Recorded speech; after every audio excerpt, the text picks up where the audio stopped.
2020 foi um ano de muita aprovação, muito desafio. E eles estão aí colocados, né? A gente arbitra que a gente chega no dia 31 de dezembro de 2020 e que a partir de amanhã estamos num outro momento, né? Como o Band News no meio do dia. A gente começa ao meio-dia, quando dá uma e pouquinho, né? Variando entre uma e 1h26, né? A gente começa o segundo momento. Então, 2021 pode ser um segundo momento de 2020, pode ser uma coisa diferente, vai depender muito da forma como a gente vai enfrentar os nossos desafios, da forma como as pessoas encarregadas de enfrentar os desafios, alguns deles, infelizmente, não estão nas nossas mãos, vão enfrentar os desafios, são as nossas provações. E o que está na nossa frente e que a gente tem que olhar, e eu quero discutir um item em particular, mas o que está na nossa frente? A gente tem uma aprovação econômica, a gente tem um grande desafio econômico pela frente. O Brasil não sabe o que é crescimento econômico consistente, e eu me refiro a crescer 10 anos seguidos, vai? Isso é assim, é ser consistente.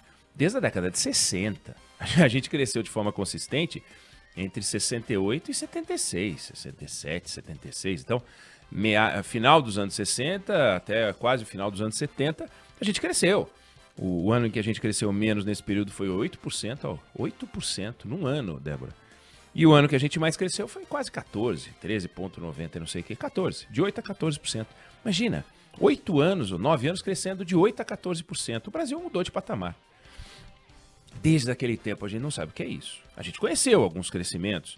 A gente conheceu um crescimento de 7,5% em 2010, vindo de uma crise muito ruim. A gente conheceu um crescimento de quase 4% em 2011, que a gente já está festejando 3%, né?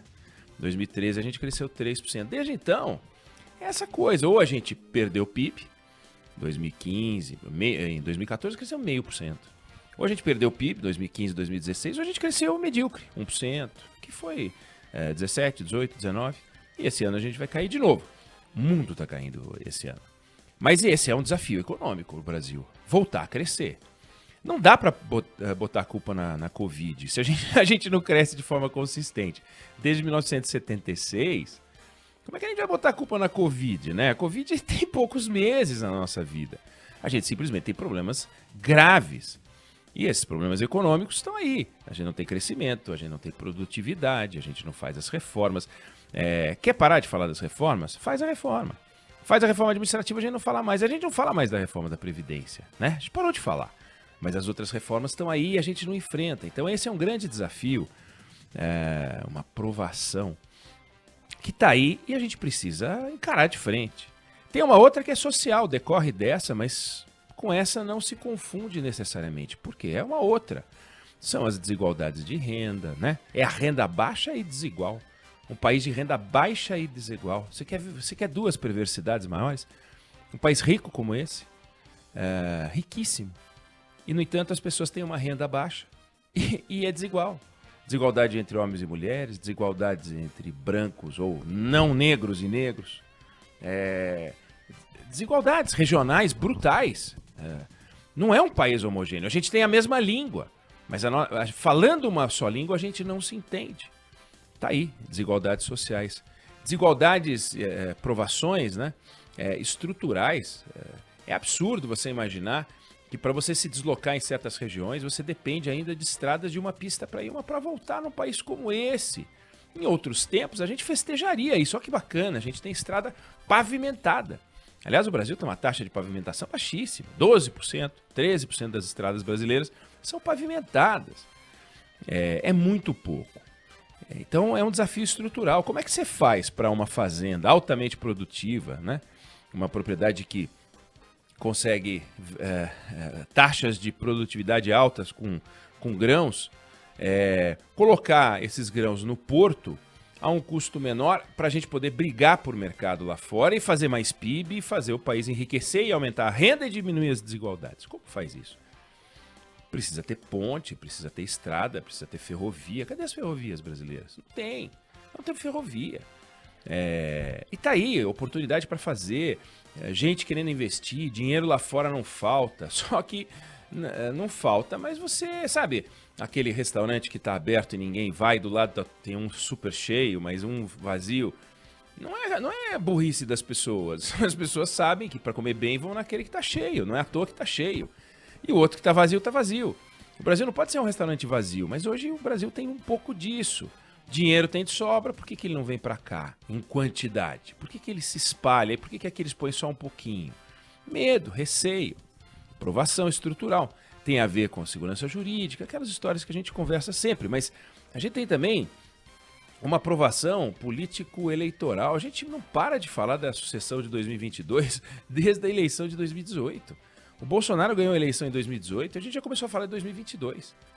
É incrível, é a primeira vez na história que a gente está em eterna eleição, estado de eleição, eleição, eleição, eleição, tensão, tensão, tensão, tensão. É um ambiente tóxico, faz mal isso, mas é o que a gente tem.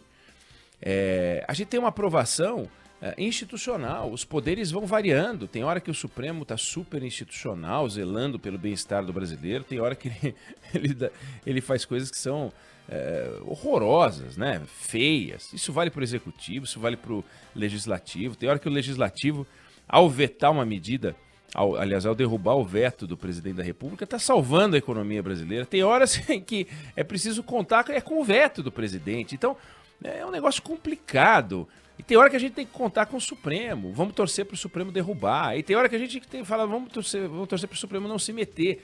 É tudo ao sabor dos momentos. Porque os poderes não fazem os seus papéis como deveriam fazer. É um negócio complicado.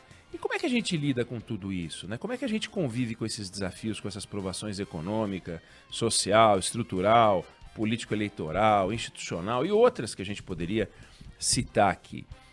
Tem uma única coisa que a gente não pode parar de fazer, porque se a gente parar de fazer, a gente não vai entender esse cenário, que é apostar na informação, que é apostar em se informar, que é apostar em buscar as fontes confiáveis de informação.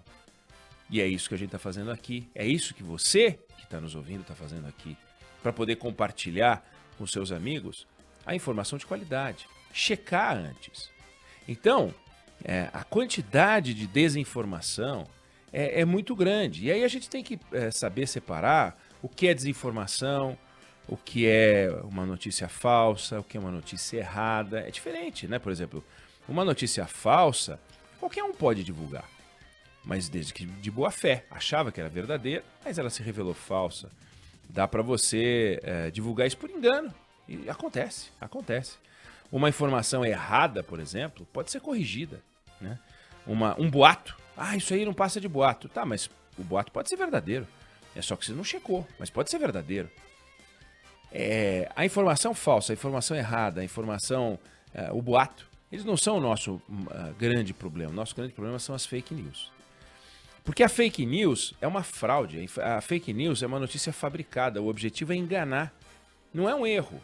Não, isso aí não é verdade, não. Isso é uma fake news. Não, não é assim, não. A fake news tem por objetivo juntar, entre aspas, fatos, construir uma narrativa com o único propósito de levar as pessoas a se comportar de uma determinada maneira ou pensar algo sobre outra pessoa. Por isso que a gente precisa se guiar por fontes confiáveis, né? Quando você pega, por exemplo, a informação divulgada, por incrível que pareça, por médicos até, de que 6 pessoas que tomaram a vacina da Pfizer morreram.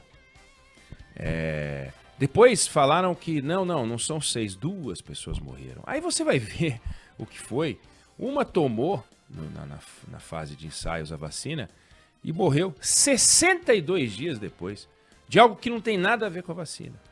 O outro teve arteriosclerose, algo que não tem nada a ver com a vacina. Aí disseram, não, eles tomaram a vacina da Pfizer e morreram. Podia dizer, eles tomaram um suco de goiaba e morreram. Podia dizer, eles usaram shampoo e morreram. Porque eles fizeram essas coisas todas. Usaram uma toalha que foi lavada com amaciante de roupa da marca tal e morreram, né?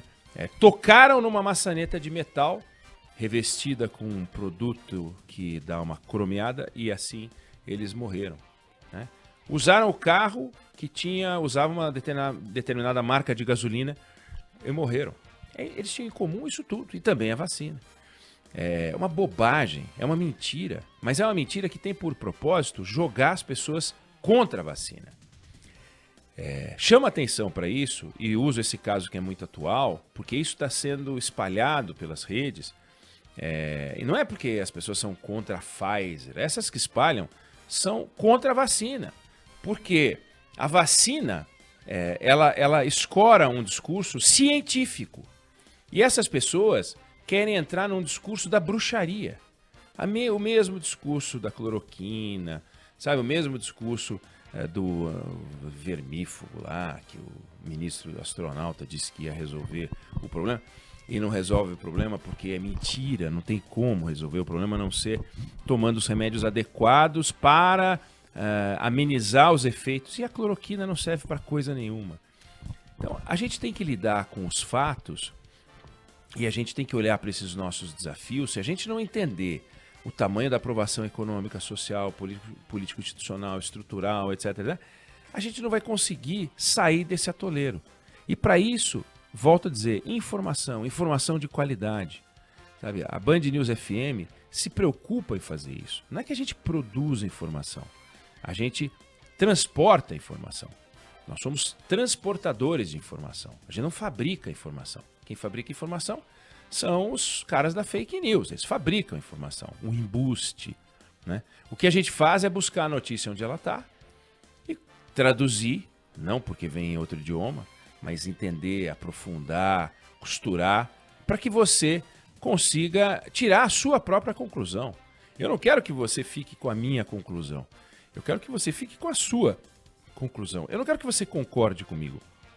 Eu quero que apenas que as coisas que eu digo ajudem você a pensar e até discordar de mim. Olha, eu pensei no que você falou, foi bom aquele ponto, mas você não está certo, você está errado. Não tem problema. Mas é você que chegou a essa conclusão. E chegar às suas conclusões e não comprar as conclusões dos outros é que é importante. Porque só uma sociedade que pensa, o Pensa Brasil, né, que a gente fala e usa aqui, só uma sociedade que pensa, que questiona, que não se deixa guiar por ninguém, que tem condições de sair do atoleiro. Porque essa sociedade que pensa, esse pensamento é resultado das reflexões individuais de cada um. E as reflexões individuais de cada um vão produzir as respostas individuais e, portanto, vão te dar os caminhos para você resolver os seus desafios. E quando cada um de nós conseguir atacar os seus próprios desafios, o conjunto vai estar solucionado. E a gente vai ser muito mais crítico com aquele governante federal, estadual, municipal, com aquele candidato a presidente, governador, prefeito, senador, deputado federal, estadual e Blerg, vereador, para que a gente possa cobrar desses caras com mais informação, com mais força, com mais firmeza. E para isso, informação.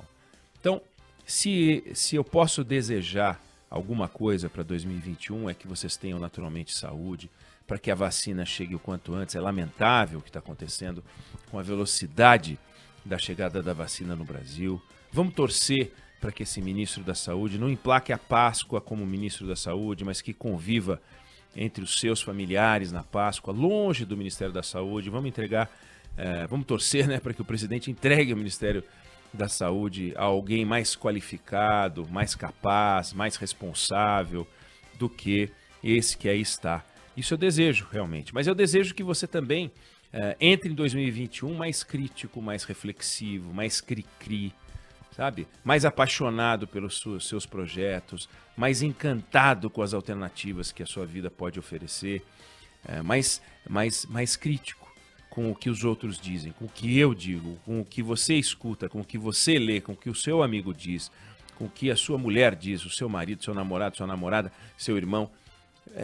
Porque é refletindo sobre o que a gente escuta que a gente consegue dar a volta por cima. A sociedade livre é a sociedade que se dá o direito de, em vez de se conformar com a exclamação que vem de fora, é colocar no lugar uma grande interrogação. Mas será? Mas será que é assim mesmo? E assim pensar para chegar numa resposta que seja a sua própria resposta.